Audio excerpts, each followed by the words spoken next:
the recording. Hey, looks like we have folks joining in. Wonderful. Good, we'll just give it a few minutes for more people to arrive. And for those of you who are getting your audio connected and just tuning in, welcome. My name is Cynthia. I am the Communications Director at the Foundation for Intentional Community. And I'm calling today from Vermont, where I live at an eco-village called Headwaters in central Vermont. And I'm so excited to be speaking today with Crystal Farmer, who is the author of the newly released book, The Token: Common Sense Ideas for Increasing Diversity in Your Organization. And just a big welcome to you, Crystal. Thank you for being here. Yeah, thanks for having me. Wonderful. I have a very short introductory slide presentation. So I'm going to share my screen and get that started. And then I want to leave lots of time just to hear from you and also hear questions that all of you might have who are tuning in. So I hope you can see my screen okay. As I mentioned, this is an hour-long session, an interview with Crystal Farmer about her new book, The Token. And you can get the book, if you haven't gotten it already, you can get the book at newsociety.com/books/T/the token with all this other stuff at the end. I'm going to put this link in the chat for you. This is actually the referral link from our website, ic.org, to New Society. And when you use this link, FIC also gets a percentage of the book sale. So it's a way to support FIC and support Crystal as the author and New Society as a publisher, and just create a win-win-win all around. So I encourage you to use that link to get the book, and I will put it in the chat momentarily. Very quickly, some Zoom basics if you're new to using Zoom. We are in Zoom webinar mode, so you won't be able to speak or start your video on your own. But if you do want to vocally share a question, we really encourage that. And you'll just want to be aware of a few buttons to know how to do that. So 2 of them are the participants button and the chat button. Really encourage you to use the chat box to put your questions in the chat, and also to share about yourself, to make any comments. Really, please use the chat as a way to engage with us and with each other. We'd love if you could introduce yourself in the chat box, sharing your name, where you're calling from, your community name if you live in an intentional community, and what you hope to learn or get out of this session. And I'll be paying attention to that and see if I can shape and direct the conversation to meet your needs. And then that raise your hand button is really important if you do want to share your question vocally. So just use that blue raise your hand button. Then I'll be able to see that you have your hand up, and I'll unmute you or even bring you into the Zoom room if you want to turn on your video so we can see you as well. Some special announcement from our organization. The first one is that as of today, we are officially hiring for an online events coordinator. This is someone who will essentially be doing a lot of the work that I've been doing and that Carolyn's been doing in the past to facilitate and host our online events and do all of the administrative work that goes on behind the scenes to make the events happen. So if you're looking at me right now and you're thinking, oh, I know someone who could do her job really well and would love it, please send them this link, just ic.org/events-coordinator. And yeah, please have them apply. We are looking for folks to apply. As always, you can get the recordings of past FIC events at ic.org/recordings. I think we have now close to 30 recordings posted there of all of the different events and workshops that we've done this past year. So it's really a lot of information, and a great thing maybe to gift to someone for the holidays if you're looking for a last-minute online gift idea. And lastly, if you're not yet an FIC member, we are trying to boost our member numbers by the end of the year. And so I really encourage you to consider joining us as a member. It's a great way to be part of this wider movement of intentional communities, and it comes with a lot of great perks, including all digital back issues of Communities magazine, but also a discount from the books on our online bookstore, access to free networking events like our Community Connect call, a lot of special communications about more of the inside organizational aspect of FIC. And we're thinking up even more creative ways to make our membership program really attractive and exciting for you. So if you have some ideas about the way we could do that, I'm really open to hearing them. And if you're not yet a member, please consider joining. Some of those Community magazine issues, you'll get access to all of the past Community magazine issues, and it goes back decades and decades. So this is like, I think, the primo benefit of being an FIC member. And you'll see we have just a sampling of 3 of these magazine issues covering really interesting aspects of intentional community living and starting and joining.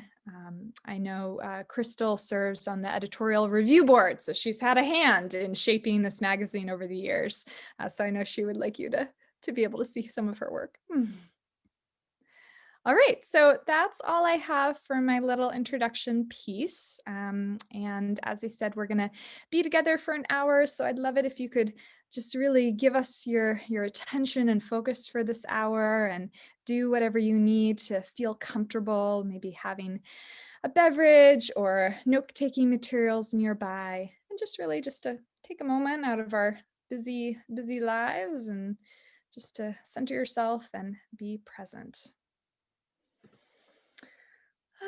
So I want to give a really nice introduction to Crystal, because she's one of my most favorite people I've had the opportunity to work with over the recent years. And Crystal is a North Carolina native, active in both the co-housing and polyamorous communities, which I want to touch into maybe a little bit during this interview. She is an engineer turned educator. She speaks and writes about ways communities can become more welcoming to people of all kinds of backgrounds. She's the website editor for Black and Poly, an organization promoting healthy polyamorous relationships for people of color. She serves on the board of the Foundation for Intentional Community. Actually, she's our newest board member, and also on the editorial review board of Communities magazine. Her book, The Token: Common Sense Ideas for Increasing Diversity in Your Organization, was recently published. Crystal is passionate about encouraging people to change their perspectives on diversity, relationships, and the world. Wow, so fabulous, and such important work, especially like right now in this year. And I have a lot of questions for you, Crystal, but just to start off by saying how much I have appreciated how just like accessible and resource rich you are as a person, and with this book. I love how you say in the description for the book, meet your new Black friend, like just putting it out there. And it feels like quite bold, and also, yes, there it is. And also very like friendly and accessible. And I feel that from you. And just thank you for being here. And as you say, like supporting in the work, what you call the work. Yeah. Yeah, I like being helpful. And I think that has come through in the book. That's what I tried to do. Instead of just being like snarky or mean, I wanted to be helpful. So. Oh, good. I'm curious, going back in your mind, was there a particular moment or aha moment or an inspiration that really sparked the creation of this book? Yeah, okay. Yep. So it was the co-housing conference in Portland. So we were there for co-housing, and then you and I and other people were there for the gathering. Or maybe were you online for that one? I was online. Okay, yeah. So it was that weekend, that week in Portland, Oregon, and um, Portland is great. There's not a lot of Black people, and there weren't a lot of people of color at the conferences. So for me, it felt a little bit alienating. It felt like I wasn't supported. There are a couple things that happened during the conference that I was able to talk to Karen about. Um, and I said, I'm going to go home and I need to answer this question that everybody's been asking me. The question is, how do I get more diversity in my communities? And so that was why I wrote the book. Okay. So people were asking you this question and you're like, okay, I think I have a view on the answer and the book is the best way to get it out there. I'm just going to go and write it. Wow. Yeah, that's what I did. Was that sweet? I know some people are asking about the funny sound in the background. We tried to troubleshoot this beforehand. It's probably my computer. Oh, Sorry about that, folks. I mean, I can still hear Crystal fine. I hope you can too. And I apologize for the little bit of annoyance. Yeah. Okay. And I wonder if you could talk a little bit about where you are right now, because I think we can all see the school sign behind you. Where are you? So I live in Gastonia, North Carolina, and I work at a school that I founded with my mom. It's called Gastonia Freedom School. And this is an agile learning center, which is part of a network of self-directed learning centers. So we are a self-directed school, and our focus is on children with disabilities. So all of our children, okay, most of them have some disability, most of them have autism, but we have ADHD, some developmental delays, intellectual disabilities. So that's kind of the population that we serve, and we're in a majority Black neighborhood here in Gastonia. Our children, most of our children are Black, and yeah, so this is my day job, working at a school. Amazing. Wow. A school that you started. That's incredible with your mom. Wow. Yeah. Yeah. I love how, like, not only have you written a book about this topic, but it's also your day-to-day reality also through your work, I'm sure is doing that. Wow. What is, for people who don't know, what does agile learning mean? Agile learning is a type of self-directed learning. So self-directed means that the child kind of decides what they want to learn. They do work and activities at their own initiative. And so the biggest question we get is, won't they be on YouTube or playing outside all day? And the answer is yes. So when you're in a self-directed space, I, as a facilitator, my job is not to come to them and say, okay, it's 9 o'clock, time to do your math, time to do your reading, time to do your social studies. It's to say, what do you want to do today? And then just let them do what they want. And our philosophy is that they will learn what they need in their own time. So that's going to mean a lot of different things. It doesn't mean that they're going to be 18 and leave here with a high school diploma. They may not want to get a diploma. They may go into the workforce. They're not going to equally cover every single subject that's covered in traditional school, but that's because they don't need to. In the real world, we don't have life divided into English and math and social studies. In the real world, we deal with everything as a complex whole. And so that's what we're teaching them to do here. We're not forcing them to work on specific things. And so when they have disabilities, that means that they are learning things at a different pace. Can you still hear me? You did break up for a minute, but I can hear you. Okay. It means they're learning things at a different pace. Some things that they're more excited to learn about than others, but we're supporting them in being independent, in communicating and expressing themselves, and in getting to the goals that they want to reach for themselves. Oh, wow. I love that. And this has been my journey a little bit through education as well. I started out in private Catholic school, for elementary and high school. And for a little while was in a liberal arts college, but then made the excellent decision to switch to Goddard College. I don't know if you've heard of it. It's a low residency school that's also self-directed, and it's a university. So I did leave with a degree, but within that structure, I was able to do so much and really explore my curiosity and be completely self-motivated, self-directed. It's really what I've come around to as the way to do education, but I'm curious about at such a young age. That's wow. So Yeah, no, it is a lot of YouTube. It's a lot of hanging out. The older kids, especially, I facilitate the older kids, and so they're definitely relaxing a lot of the time. We have a room specifically for napping, even though we nap in all different rooms. But yeah, so for them, it's a lot. It's low pressure. It's not a lot of stress. You know, we've been dealing with COVID and stuff like that. But yeah, it's fun for them, fun for me. nice, good. Sounds like an easy job. I'm sure it has its challenges, but like more relaxed maybe than more Yeah. Well, like in my bio, I'm not a certified teacher. You know, I didn't go to college for teaching. You know, I'm an engineer, so I'm used to having kind of like definitions and, you know, figuring out a problem from beginning to end. But with kids, you know, they're just who they are. They're always growing, they're always changing. It's not something that I can easily contain. And also, I'm not like super social and personable. So it's easier for me to deal with the kids one-on-one. And then when they need things, I can say, well, let's look it up together. Let's find out together. You know, I just go and find the information. I'm not like delivering them all the things that I know. Right, gotcha.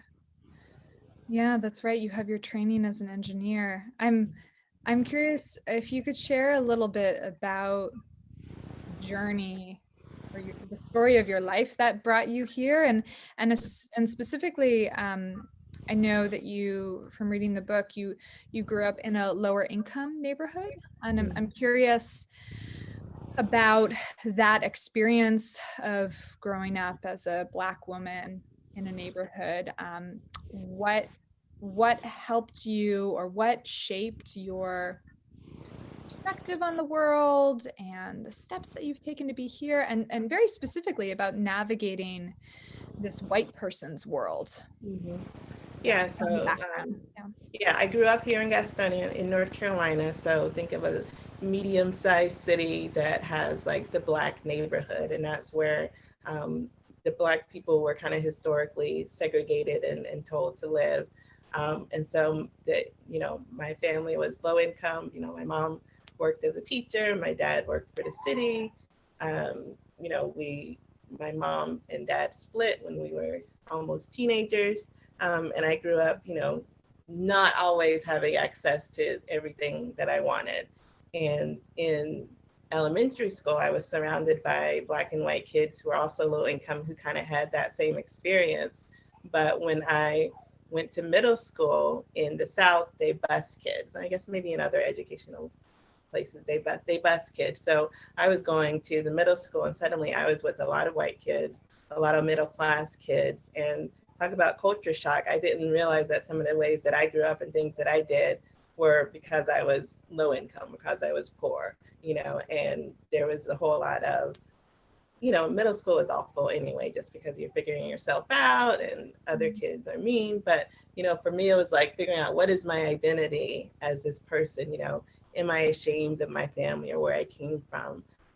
You know, do I want to be something better? Because a lot of things that happen when you're a Black child, and, you know, in my generation, you know, the idea is that you have to grow up and get out. You know, I have to get an education, I have to go to college, and then I have to leave this place because whatever, crime, poverty, all that stuff. And so I was, you know, put into these classes with majority white kids. I was in the academically gifted, you know, section, which meant, you know, that I was able to do school really well.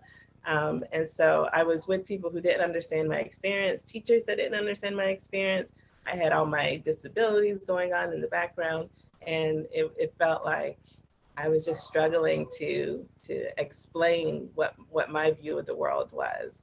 And so that's how that's how I showed up at school, was just kind of being really quiet, not fitting in with any particular group. I still had my sister, I have a twin sister, so we went to the same middle school. So, you know, we had that bond. But for high school, we split. And the way that I found myself in high school was by identifying with engineering. So finally, I found a subject that I was really passionate about, that came to me really easily, that was fun because I could build things and make things. And I decided, okay, I'm going to be an engineer. And that's going to be my way of getting out. So I went to a college at the University of South Carolina. I actually have 2 degrees. I have a mechanical engineering degree, and then I have a Russian degree because I was an overachiever. So I used that time to kind of figure out, okay, this is my big ambition for the world. This is, you know, how I'm going to change the world. I'm going to be an engineer. I'm going to speak Russian. You know, I was involved in all these extracurricular activities, blah, blah, blah, blah, blah. We go Gamecocks, yes. And that kind of worked. I graduated from college and I, you know, got a job as an engineer. I moved to Indiana. I got married. I had a child. I was doing it until I wasn't. You know, I lost my job. I separated from my husband. I moved back to Gastonia and was living in my dad's house with my daughter, and suddenly I hadn't made it. You know, I had gone backwards. I had gotten back into the hood or the ghetto. And that started the new period of my life, figuring out why did I do that? What happened? What is all the things that brought me to this point? And part of that was understanding how Black people in America have kind of like a lot of generational trauma that they deal with, the conditions for us living, you know, housing segregation, income discrimination, all those ways that we have different oppressions. I started to incorporate that into my story and understand that, you know, I may have made it out, but I hadn't dealt with everything that I was leaving. And so I came back here, you know, in a sense to deal with those things. And that's why I became an educator, because now I said, there are children who are still in this neighborhood who still need us, who still need me. And it's my job to help them. And, you know, that's part of my work with intentional communities. Eventually, I'm going to get a co-housing neighborhood or some type of co-op or something, permanent land trust, hopefully, in this neighborhood. Yeah, so that's kind of how everything circled back together. Wow, thank you for sharing all that. It's so rich and like so many different elements. I'm like, wait, Russian, wait, was that in the book? Wait a minute. Yeah. Did you end up spending time in Russia? I'm curious. I went for 6 weeks and I loved it. You know, I would go back in a second, but I know that I probably shouldn't, and that it's very dangerous right now and all of that. So yeah. Okay. Yeah. And I love how in your story, like you started by saying, yeah, the urge and the expectation was to go out and get away and do something big out there, but then you really came back home and are now, sounds like, doing incredible work right there in your community, not to mention the book and your work with intentional communities. And yeah, amazing. I'm also curious, you had mentioned disabilities, and in the book you talk about being autistic. Mm-hmm. How has that shaped your view of the world? Yeah, well, I think the big thing about autism is that you have a different mindset. So you're not looking at like how to fit in socially and all these rules. You just don't have like an innate understanding of all that. So as an autistic person, I figured out that in my life, you know, I didn't get diagnosed with autism until 2 years ago. But what I understand is that I was always missing signals from people about how I should act, what I should do, what was right, what was wrong. And that was just because of how my brain is structured. So I have used that to my advantage by being able to look at situations and say, okay, well, this is what I think, and for some people that is really helpful. When I work with communities, when I talk to people about diversity, it's helpful for somebody to kind of have an objective view and having like a little bit less emotion tied to judgments about things. So that's how that's affected me. In other ways, it's kind of affected how my relationships go, how I parent my child, the job that I am in. In engineering, they say that a lot of left brain people are kind of autistic, but actually in engineering, you have to do a lot of work with other people. You have to do a lot of meetings where you're communicating. I was a bad engineer. So that's what I've kind of like decided is that, I had the technical know-how, but I wasn't capable of like working, doing all that work with different people and kind of managing that. That's just too much stress, too much energy for me to do. Okay. I'm curious about how intentional community entered the story for you, like, and specifically, because I know you mostly through the intentional community, co-housing, eco-village, etc. That whole world. How did you discover that, and how did you really like say, yes, this is something I really want to be a part of? Yeah, so I have friends in Asheville, North Carolina, which is, like the super liberal part of North Carolina. And there's, I think, 3 co-housing communities there now. But anyway, I had a friend who lived at one of the co-housing communities. And, I saw they had this big, like common house. All the houses were really cute and they kind of like fit in with each other. And I was like, what is this? And he was like, oh, it's co-housing. And just by some whatever weird coincidence, when I came back, after the weekend, there was a meeting on Meetup for co-housing in Charlotte. And I was like, wow, seems really cool. So I got involved with the Co-Housing Charlotte group, which was a large group of people, a couple people who I'm still talking to. But, that effort has gone through a lot of ups and downs. But that's how I've learned about the co-housing community. And that's how I got to my first co-housing conference. And I think it was one of the co-housing conference when I first spoke about diversity. And then, from there I met Sky Blue, and that's how I got involved with FIC and, the wider community movement, outside of co-housing. And so that's how that all started. Okay, I see. All right, more of the pieces are coming together.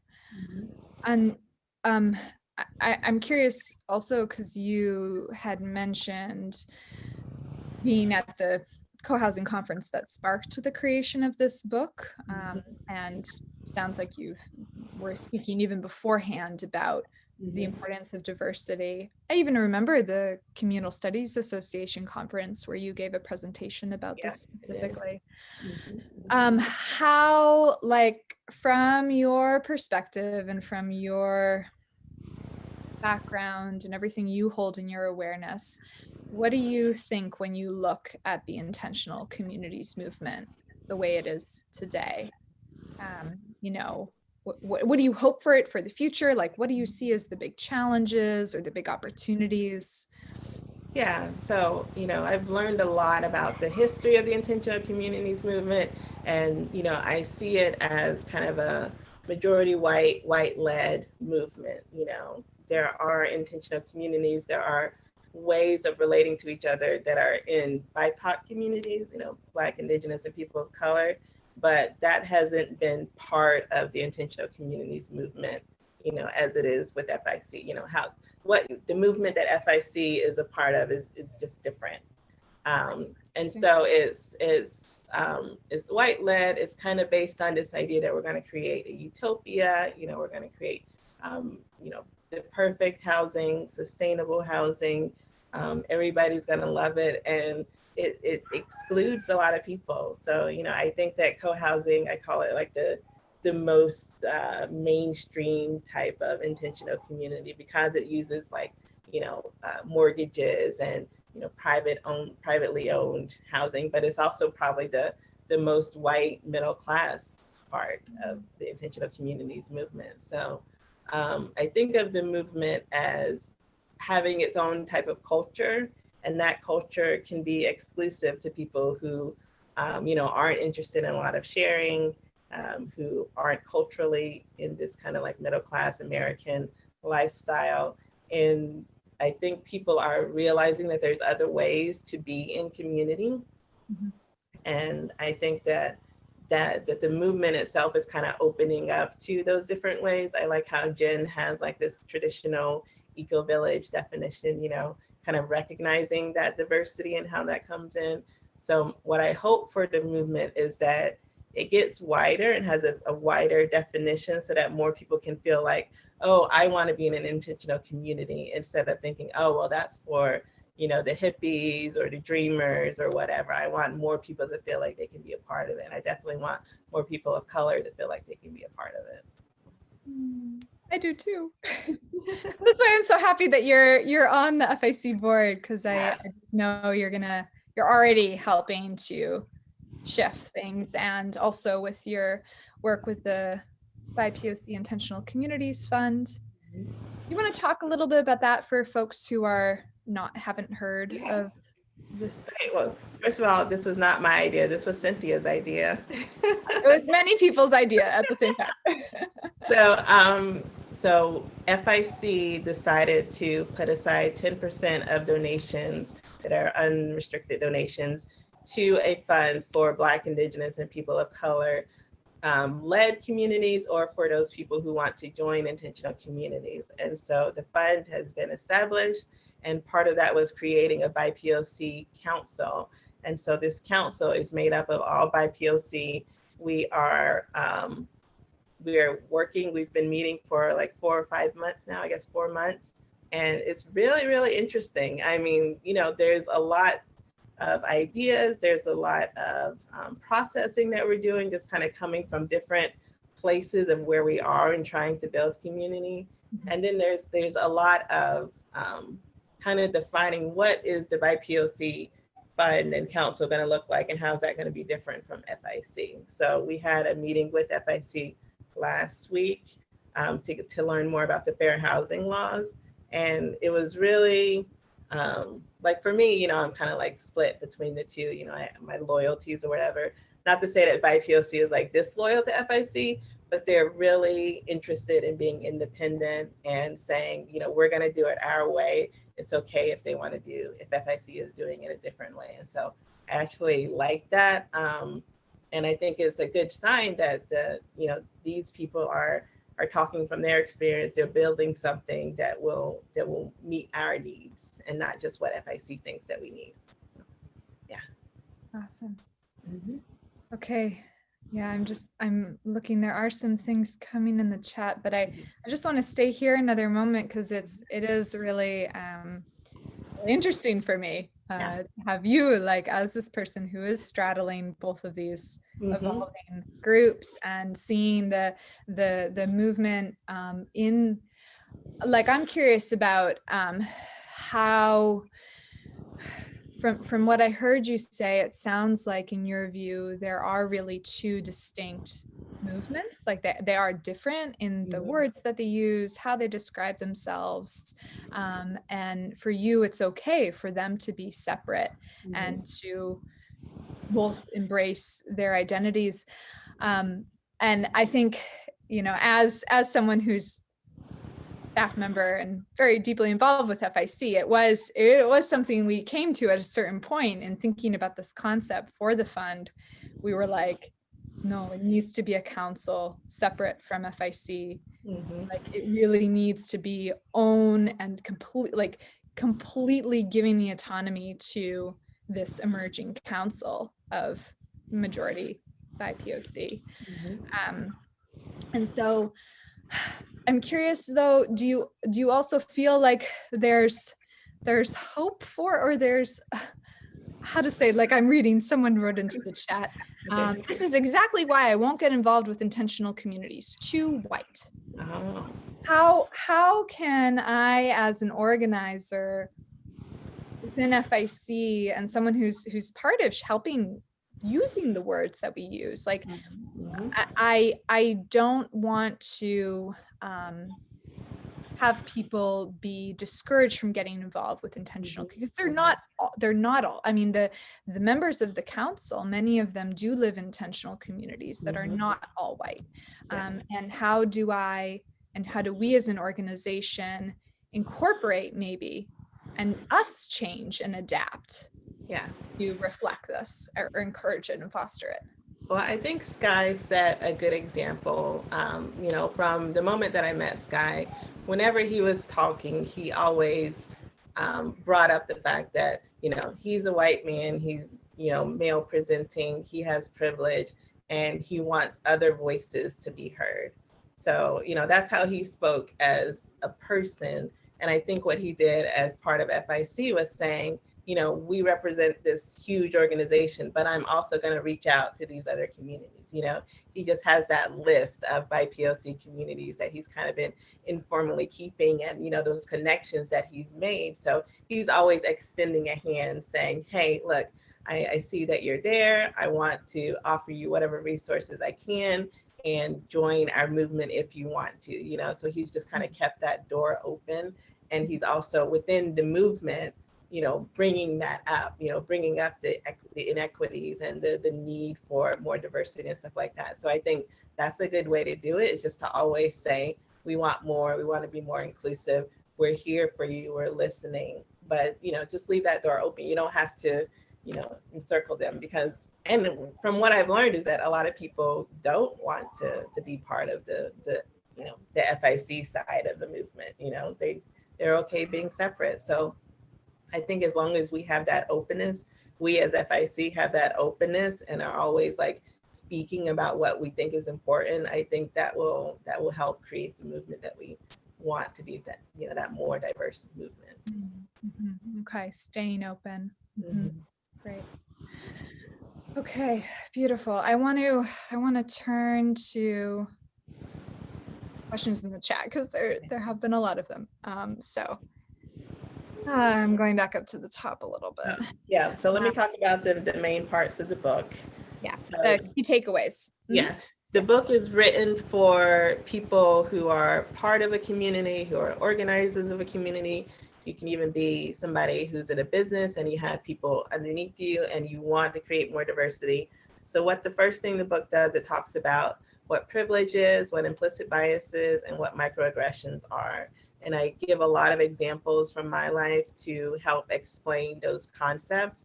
And that is to help you explain it to other people, so that you can convince people that this is important. The second part of the book is what I call doing the work. And that's having meetings with your organization, with your community, to talk through these things. So you're actually talking to them about privilege, about bias, talking about their identities, talking about the identities of people that you want in your group. When I talk about the work, I talk about anti-racism work or anti-oppression work. And it's not something that you can do all at once. It's something that you kind of have to focus on one element at a time. So I say you should start with probably racial identity and say, we want more racial diversity. So we're going to focus on, what does it mean to be white? What does it mean to be Black? Why aren't Black people coming? Why aren't, you know, Hispanic people coming? You're going to work on those things first. And then you can move on to LGBTQ. You can move on to more gender equality, you know, disability. I think those are kind of the big categories that I cover. Socioeconomic status, you know, Jana Ludwig, you know, is really good about talking about the way that class affects your way that, how you exist in community. You know, intentional communities often have people who are kind of at different levels socioeconomically, and that can cause conflict. So that's another type of diversity that you have to deal with. So that's the second part of the book, is it has like actual discussion questions for you to sit down with your community and go through. And then the third part are really simple, okay, not simple, suggestions for how to make your meeting spaces and your meeting protocols more inclusive. They are simple in that they're, you know, just like, don't have incense at your meeting, but they're complicated because they require a little bit of thought. They might require some preparation from your community. They might require some explanation, and, you know, they're not going to bring everybody in, but they might make the spaces more comfortable for some people. So that's the overview of the book. Yeah. And it really is this blending of the storytelling and the perspective shift, and then also very practical exercises to do with your group.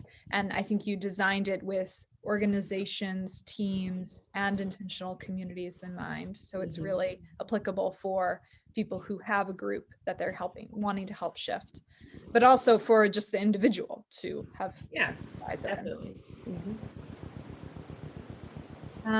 Okay, so someone asks, can an interracial and intergenerational community succeed?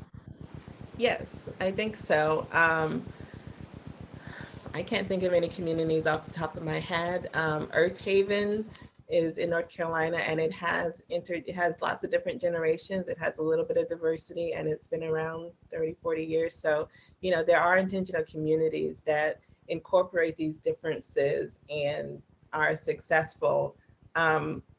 My point is that sometimes that requires some sacrifice on the part of the marginalized members. So, if you're in a community that has more middle-class people than low-income people, or if you're in a community that has more white people than Black people, then those people who are in the minority might have to give up some of their identity or the ways that they work in the world to coexist with the majority. And I talk a lot about like what culture means, what your organization's culture is. And one good example is that if you're Black, sometimes Black culture is being loud, is making fun of people, is making jokes, is being a lot bit expressive.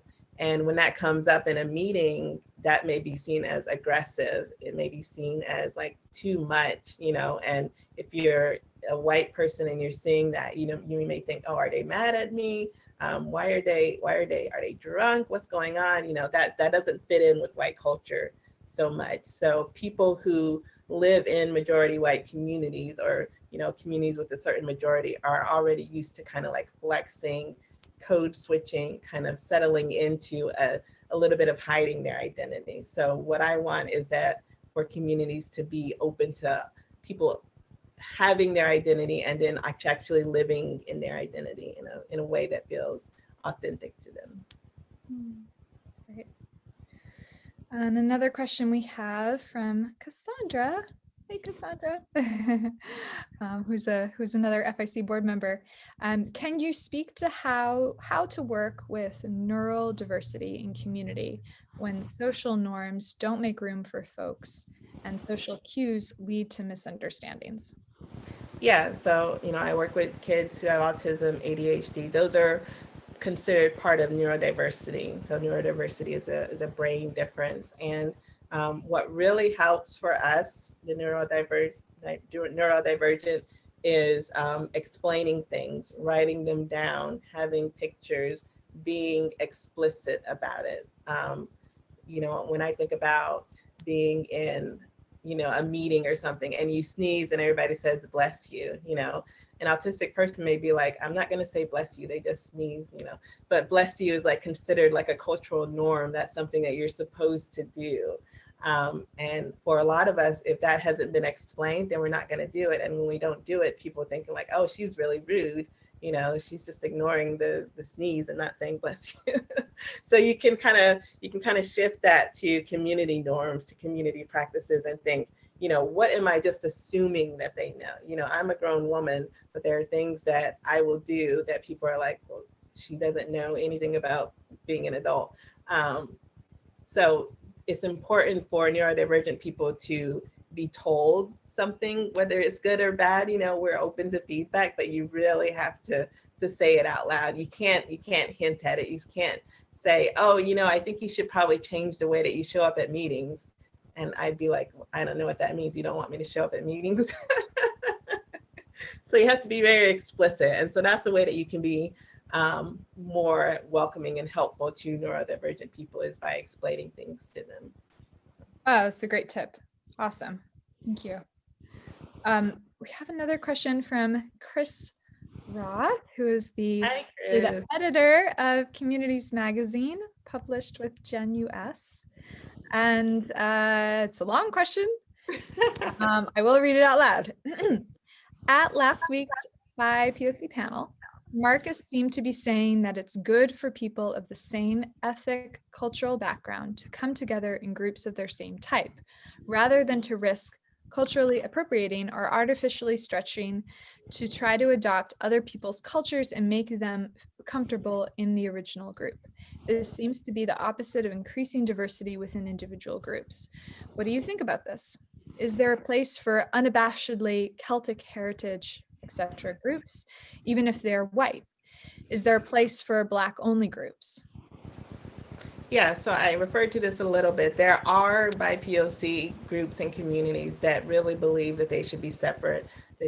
They should not have any white influence, and that's the way that they're going to live their community. And that's a significant part of the Black community, of the American, Black ethos, is that there are people who think that we need to build a Black nation, use the Black economy, have our kids raised with kind of this Pan-Africanism and these ideals. And so that is there. And so I'm not going to say that it's good or bad. It's just there, and that's something that you have to accept when it comes to Indigenous communities. The other thing, I'll go back in history a little bit, is if you think about the Black Panthers, if you think about the Move House, when Black people have created their own communities that were pro-Black, that were very much about building up the Black community, they've been crushed by the government. They've been seen as seditious and, bad. And so there is a need, a psychological need for us to have our safe spaces and to be away from kind of this, the oppression, that is standard in this, the white supremacy culture is, and I can talk about what that means specifically, but, there's a psychological need for that. And we are expressing it in different ways. So I'm in the position of saying that I think white communities can create a space for Black people. They can create communities that are more comfortable for Black people. But I also think it's okay for people to create Black-only spaces.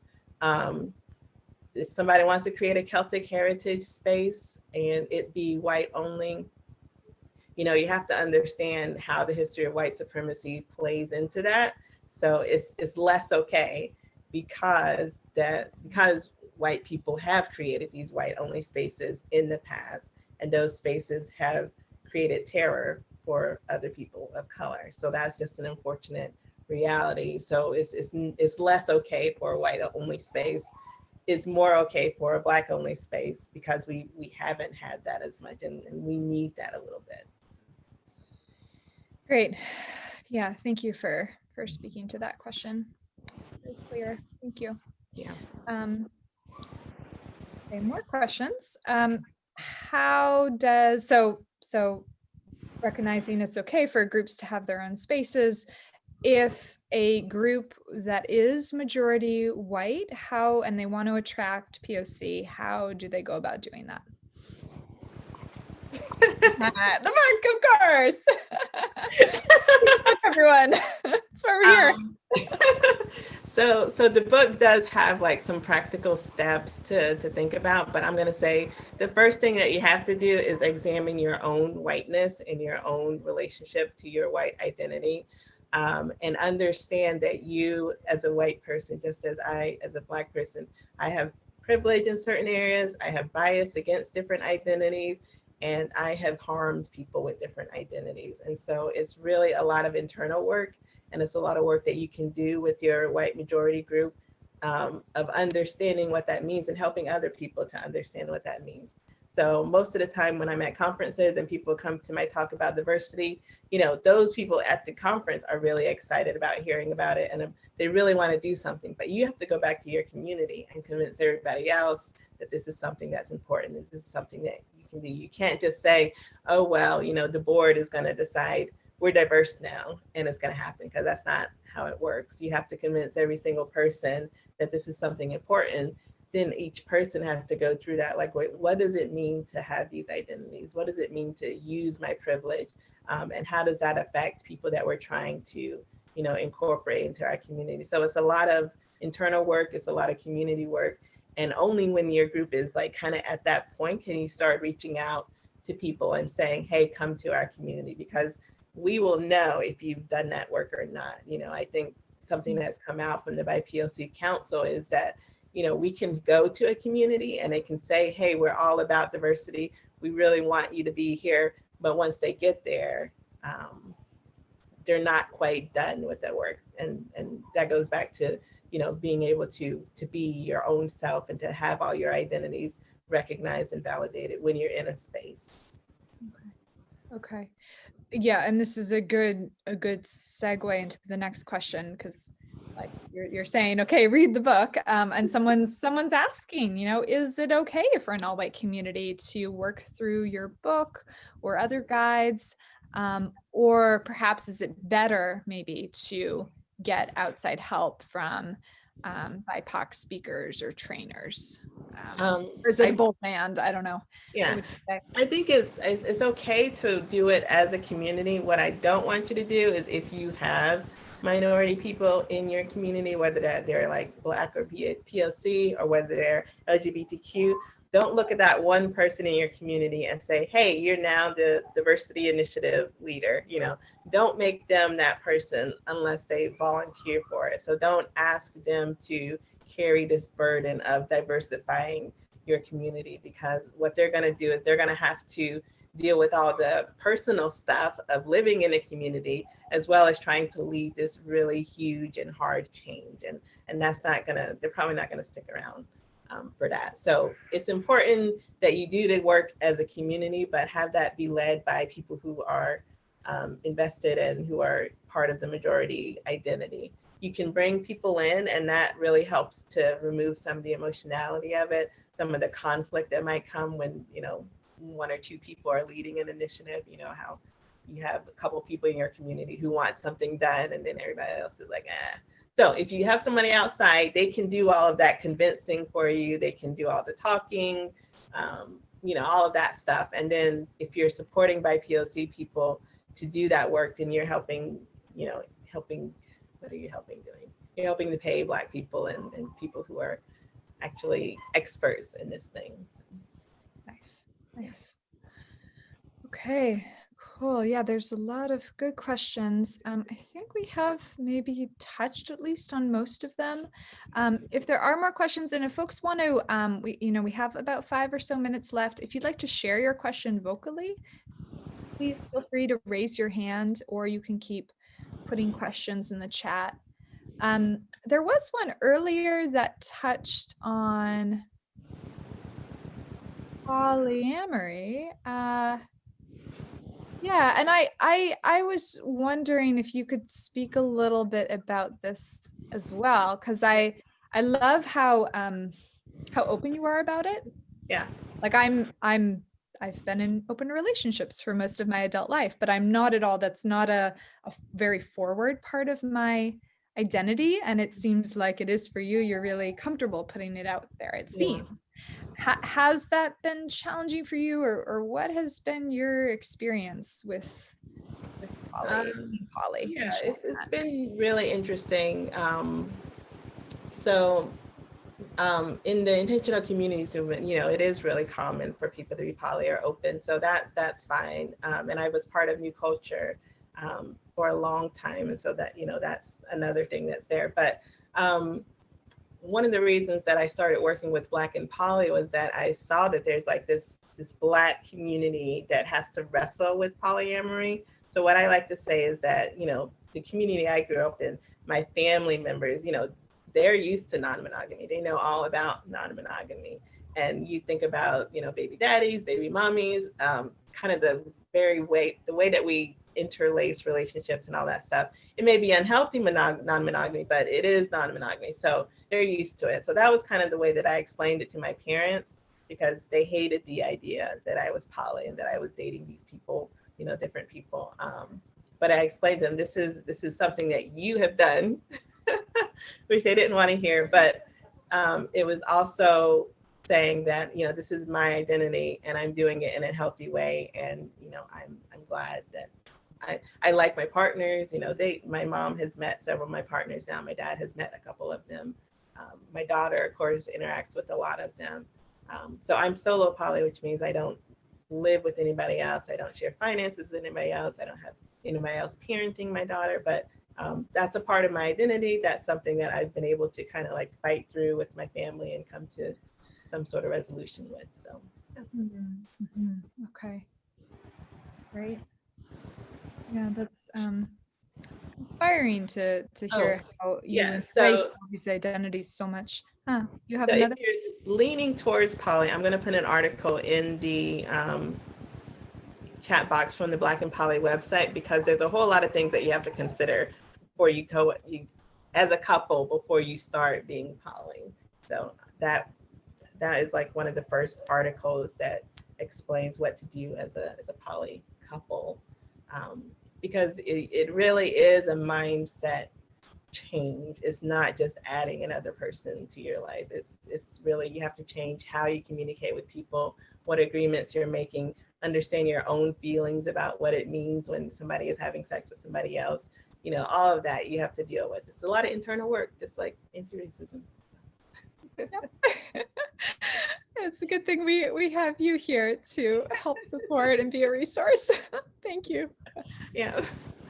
All right, so we do have just a few more minutes, and I think we will perhaps close on this question here, which I think does tie together a lot of the different elements we've been speaking to. So literally, if I'm reading here, literally all the Black folks I know compare joining a white community or school as an infringement on their beautiful cultural norms. So why do it? As a favor to the dominant culture? And maybe also you could speak to like why you think other Black people do or maybe should join, or maybe why you personally are doing this.